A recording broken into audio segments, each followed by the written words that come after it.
Oh boy. Hello everyone, this is Samuel Johnson and welcome back to the MCU Perspectives, What If Edition. And today we're going to be discussing episode 4 of Marvel's What If? What if Doctor Strange lost his heart instead of his hands? And before I get to the plot summary, again, spoilers ahead. Haven't watched the episode? Please do. Especially this one. Please. Are we good? Okay. So, we all know the story of Doctor Strange. How he was a great he was a talented medical surgeon who was making advances in his respected field, but his hands wound up getting severely crippled in a car accident, and no matter what he did to try and fix the damage, that he couldn't find a solution. Eventually, though, his search took him to the other side of the world, wherein he wound up under the tutelage of an ancient sorcerer called the Ancient One. And so the Ancient One taught her methods to him, and so he became a great sorcerer in and of himself, eventually rising to the rank of the Sorcerer Supreme and taking down the likes of Dormammu and his acolytes, pretty much just becoming, well, this Doctor Strange, like we know him in the main Marvel universe. However, the thing is, something that they introduced in the films was that Doctor Strange had a love interest, a woman named Christine. And while she and Stephen's relationship could be classified as complicated, there were definitely feelings between them. But what if, on the night when Stephen had his little accident, she was in the car with him? What if, when Stephen got when the car crashed and went flying off the road, rather than Stephen's hands being crippled, she died? And that's what happens in this reality. In this case, Stephen was escorting her to the little ball that he was going to be that he was supposed to go to, and as a result, and as he and her are talking in the car, another car rams right into them from the back and launches them off of a cliff. And like I said, Stephen survives, but she does not. And as a result, it's her death that spurs Stephen on rather than him trying to regain the use of his hands like in the main timeline. As such, just like in the main timeline, he winds up under the tutelage of the Ancient One. He ends up studying magic, and just like in the main timeline, he uses it to become Sorcerer Supreme, fight off against those dark magicians from the movie. The Ancient One dies. He inherits the Eye of Agamotto. He went to Dormammu, did the whole Dormammu become a bargain thing, saved the day, pretty much just won everything. Everything went well, but the thing is, even after he did all that, even after he eventually inherited the Sanctum Sanctorum and responsibility of the Eye, he never stopped thinking. In his own words later in the episode, he would spend nights just up wondering what he could do, if he could go back and change it, and just him clutching the Eye of Agamotto thinking he could just go back and fix things. Well, one particular night, on the second anniversary of her death, he decides that that's what he's going to do. As such, after Wong leaves to put the kettle on, he takes the eye and goes back in time to the night that she died. Of course, he tries doing things a little differently, like he tries signaling on the road to alert other cars that he's changing lanes, that he's getting over. Everything seems like he gets over into the other lane, passes by a bus, things to be going well, but the car still gets hit, and and Christine still dies. He tries it again, they still get into an accident. He tries it again, and again, he decides maybe they should take a different route to go to the party and everything will be well. Instead, she keels over she keels over right there. Maybe he decides maybe we should just go to a restaurant and eat out. No, a robber comes in and she's shot. He decides maybe he should just abandon her and maybe she'll be the one and everything will be fine. No, she dies in a fire. And then at one point he decides maybe he should let her drive. No. She still gets in the accident, and he's the only one that walks away. No matter how many times he goes back in time to try and save her, she still dies, and he's just getting more and more torn up with every repeated attempt, to the point where he's just thinking, why can't I be happy? Why can't she live? And that's when the Ancient One appears. Because, yeah, after all, he did go back in time. The Ancient One comes to Strange and tells him, you can't fix this. Her death is an absolute point in this timeline, which I think is bullshit, because the very fact that this episode even is occurring means that it's an alternate reality, and it's a distaffed alteration from what actually happened in the main timeline, because in the main timeline, he broke, his hands were crippled. So, clearly, there are ways around this. It's just that for whatever reason in this timeline, her death has to be the thing that sets him off. It can't be anything else. It's gotta be that. So, sucks to be you, other Strange. But, yeah, he pretty much says, no, there have to be other ways. There have to be other methods. There are hidden archives and so forth. But the Ancient One says, no, you can't do that. But he says, no, I'm gonna keep trying. And earlier in the episode, they showed the whole sequence of Doctor Strange when he was learning magic, how to use the eye, and he mentioned, and when he was studying the Eye of Agamotto, how he learned about how the eye could alter time from the records of Cagliostro. And so, he decides he's going to go and look for Cagliostro's library, but the Ancient One says she's going to stop him. Doctor Strange says, fine, look, you can try, but you gotta find me first. And so he tries using the eye to teleport away, but the Ancient One manages to blast him, but just before he disappears. He thankfully comes out unscathed with like one little scorch mark with a scorch mark on his chest where she blasted him, and and things just seem to go normal. And he ends up eventually finding the archives of Cagliostro in this ancient temple.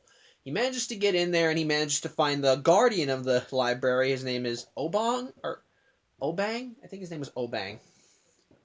And so Obang just tells him, okay, I'll show you to the library. And so he shows him in, and he tells him, and he pretty much just leaves Steven alone in the library, and so that he can find what he wants. And so he through his searches, he eventually finds the book on time manipulation. And one of the records does state that there is a way to potentially alter time. And that is possibly through, excuse me a second, sorry about that, a potential way to alter an absolute point in time is through gaining power, and the only way to do that is through absorbing other beings. At first, and so that's what Steven does. He, summons this giant tentacle monstrosity.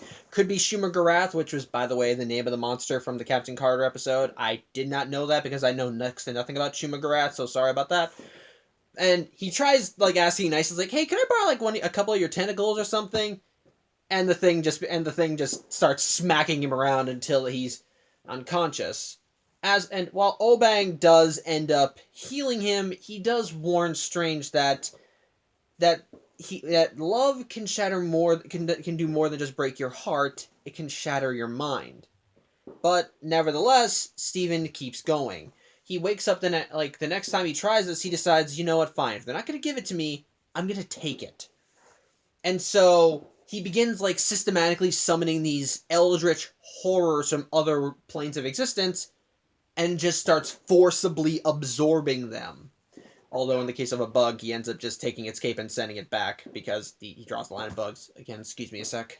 Sorry, I thought it was something else. Anyway, yeah, he just begins, after the bug, he just begins absorbing them more and more, and I'm not gonna lie, it's pretty friggin' horrific.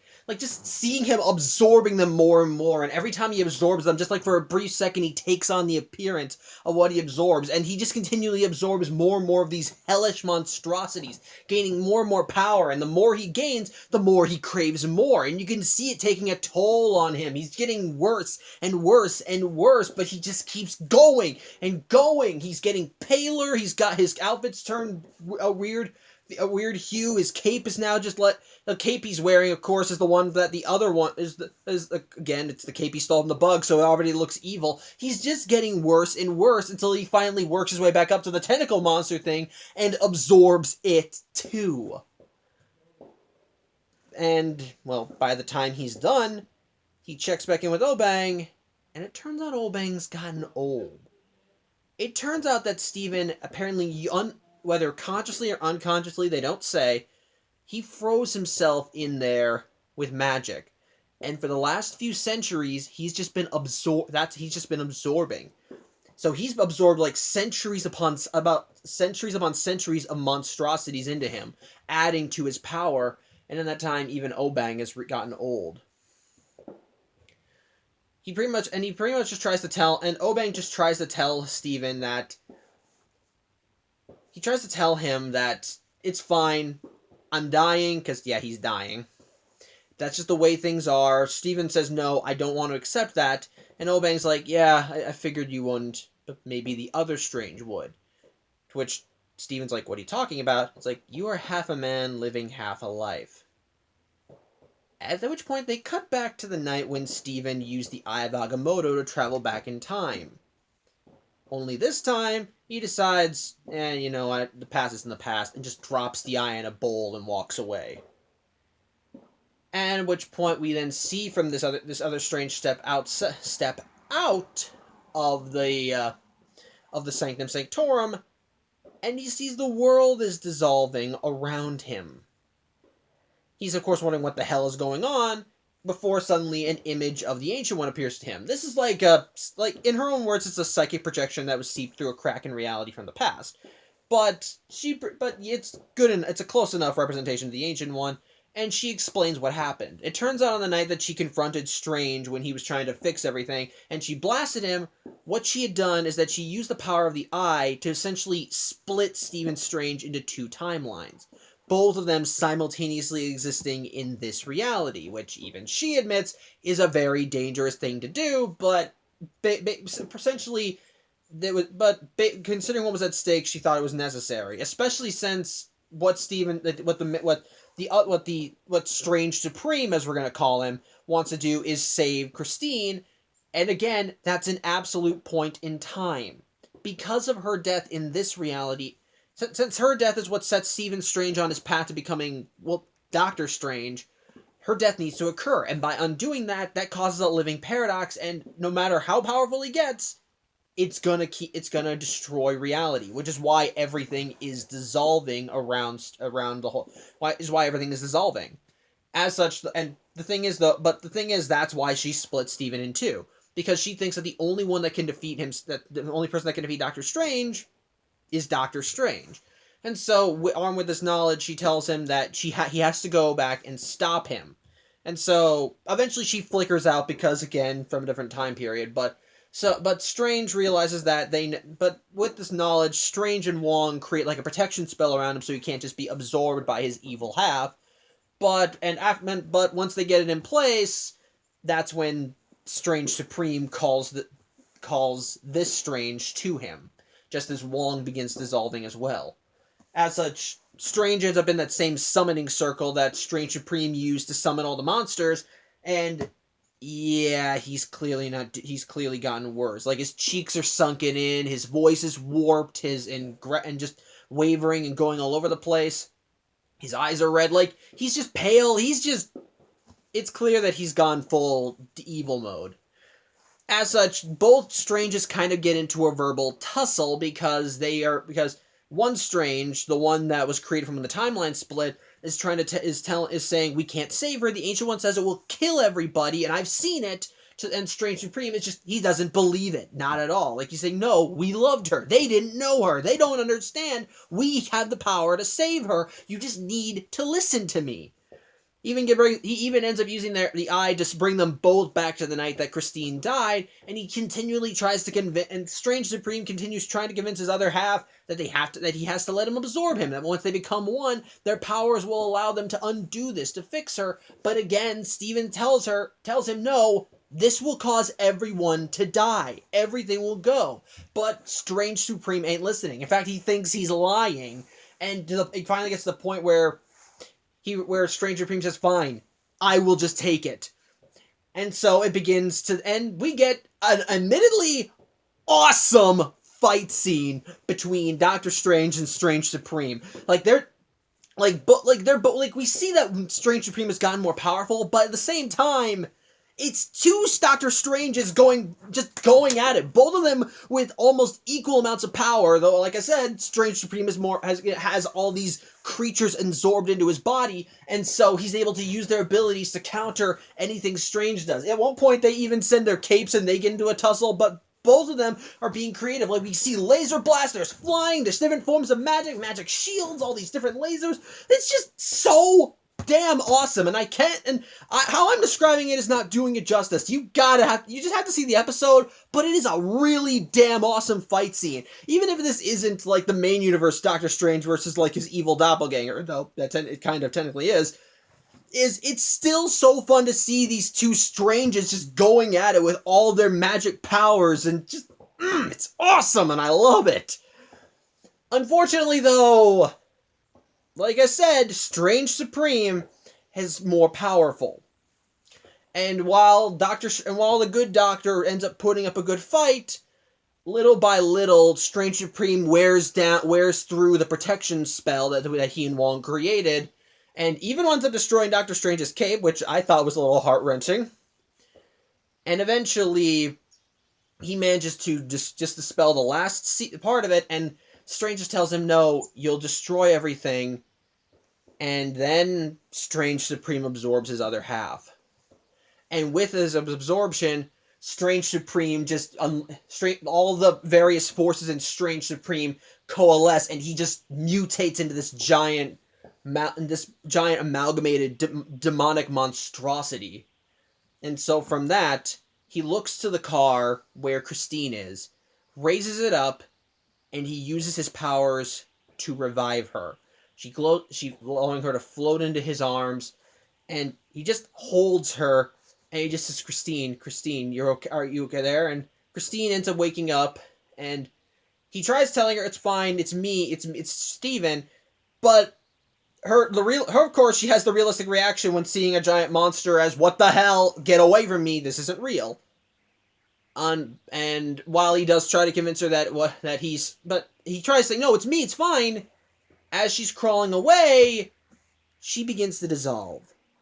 And Steven sees this, and then that's when he sees the world start to change. Those skies go red and the screen pans out, and we see that blackness and darkness is starting to just close in on Steven. This allows him to kind of to transform back into his human form, which allows Christine to see him who he is. It's like, Steven, what's going on? At which point Steven realizes, oh crap, he wasn't lying. At which point he uses all of his power to just like push the darkness back as far as he can, but it's still encroaching, and she's still dissolving right by him. Things are just going down. He realizes, oh my god, I didn't want this. Stop this. And he just he's desperate, he's scared, and he gets so desperate that he actually because something they showcase in the episode is that the more powerful he got, the more he became aware of other forces in the universe. And something I neglect, and I briefly talked about the Watcher when I talked about the Captain Carter episode, but he's always been a constant presence in the episode since he's the narrator. It's him viewing these realities that allows us to see them, and as he got more powerful, he became aware of the Watcher. And so as everything is going nuts, Stevens just actually pleads to the Watcher, please, you can stop this. I know who you are. I've read up on you and I sensed you. You're like a god. You can stop all of this.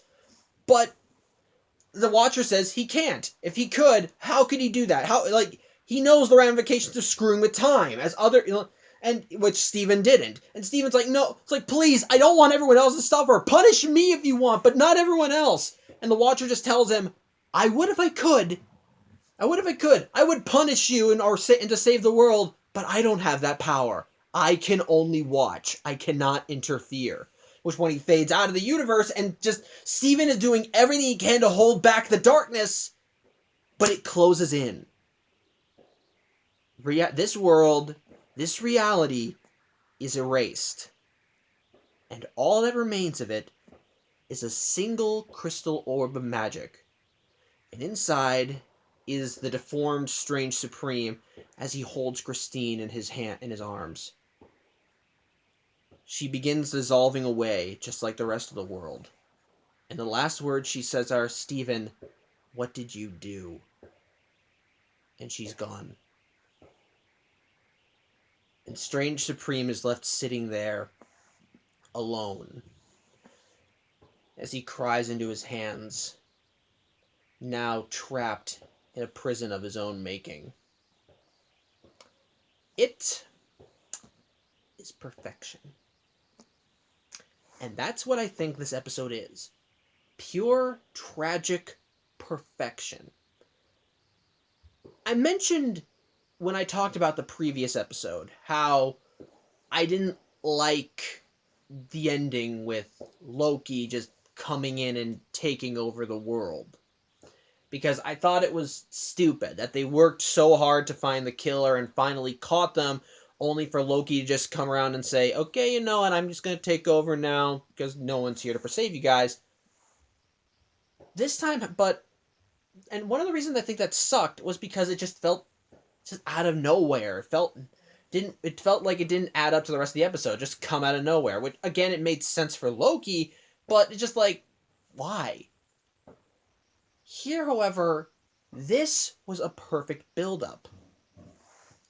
And I mentioned before in that when I talked about the last episode how I'm okay with what ifs if they have like dark endings or things can or how things can be twisted. And this was perfect. We saw a version of Doctor Strange very similar to the one from the main timeline, save for the death of Christine. And with her death, we saw how that was affecting his choices, how it was affecting his demeanor, how it was changing him, driving him to obsession, and how in a single moment of weakness, he gave in and tried to save her. And from that desperation, things just continued to unravel.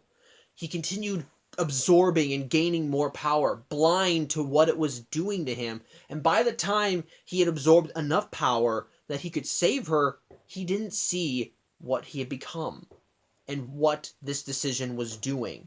And by the time he did, it was too late.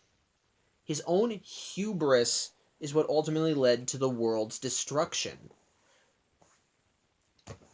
And it's just perfect. It's built up to perfectly. The pacing is amazing as you see Doctor Strange just slowly becoming Doctor Strange Supreme. As you see him lose himself more to the power and not to the point where he's actually to the point where he's actually forgetting to the point where he's actually forgetting himself, what the cost is. And even when others try to warn him, this will kill everybody, this will hurt others, it's not worth the risk, he's just not listening. The Ancient One warns him. He says, no, there's got to be other ways. Obang tries to warn him, though he just says, no, it's worth it. He himself tries to warn him, but he says, no, you're just lying.